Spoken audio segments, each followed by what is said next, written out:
2 பெட்ரூமே சின்ன பெட்ரூம் தான். கபோர்டு ஒர்க்லாம் கிடையாது. வீடு பழைய வீடு தான்.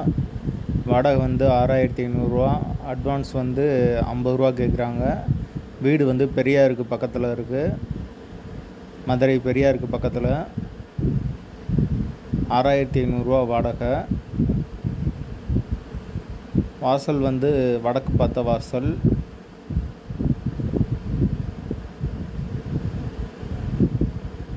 கரண்ட்டு, இபி எல்லாமே தனித்தனி தான். வாட்டர் தனி தான். யாருக்கு விருப்பம் இருக்கோ அவங்க கால் பண்ணுங்கள். பெட்ரோல் சார்ஜ் வந்து 100 வாங்குவோம். கமிஷன் வந்து 6 மாதம் வாடகை வாங்குவோம். இதில் மொத்தம் 3 ஃப்ளோர் இருக்குது. அதில் வந்து ஃபஸ்ட் ஃப்ளோர் வந்து ரெண்டலுக்கு வருது.